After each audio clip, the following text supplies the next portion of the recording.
មួយមិនមែនអ្វីអ្វីគ្រប់យ៉ាងប្រព្រឹត្តទៅដោយតែកូនចង់បាននោះទេហេតុនេះកូនត្រូវចេះបន្ថយក្តីរំពឹងខ្លះហើយបណ្ដោយឲ្យវាទៅតាមដំណើរខ្លះទៅ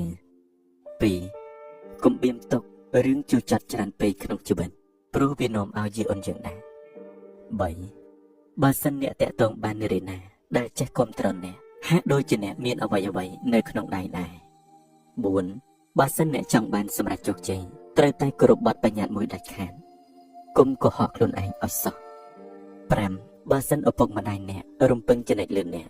កុំរំពឹងថាអ្នកដទៃដែលឯងលើឪពុកម្ដាយនោះធ្វើបានដូចអ្នកឲ្យសោះ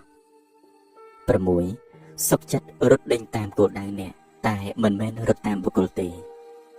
7ក្នុងវ័យចាប់ពីអាយុ20ឆ្នាំឡើងដល់30ឆ្នាំគឺជាឆ្នាំអាត្មានិយមរបស់អ្នក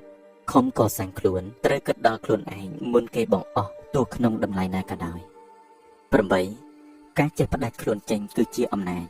អ្វីក៏ដោយដែលមិននាំក្តីសុខដល់អ្នកទេជំរះវាចោលឲ្យអស់9ហាស្ដីតែនៅពេលណាដែលពាក្យសម្ដីរបស់អ្នកប្រសើរជាងការនៅស្ងៀម10ត្រូវគិតគូរដល់ខ្លួនប្រាណមិនមែនសម្រាប់នរណាទេតែសម្រាប់ខ្លួនឯងនៅពេលអ្នកស្លៀកពាក់ស្អាតបាតអ្នកក៏មានអារម្មណ៍ល្អតាមនឹងដែរកុំខ្ជិះខ្ជារឿងស្លៀកពាក់ឲ្យសោះទោះបីជាអ្នកគ្មានលុយក៏ដោយអ្នកមិនទាន់ឈួតទេ11មនុស្សខ្លះបន់ឲ្យតែអ្នកធ្វើខុសគ្រប់រឿងព្រោះអីពួកគេធ្វើអ្វីមិនដែលត្រូវសោះ12ធ្វើមនុស្សល្អមិនមែនបានគេស្រឡាញ់ទេប៉ុន្តែបានគេប្រើទេតា13កុំខ្លាចបាត់បង់មនុស្សតែខ្លាចបាត់បង់ខ្លួនឯងវិញដោយសារតែខំផ្គប់ចិត្តអ្នកដទៃនៅជុំវិញខ្លួន14កុំប្រាប់អ្នកណាពីអ្វីដែលអ្នកចង់ធ្វើ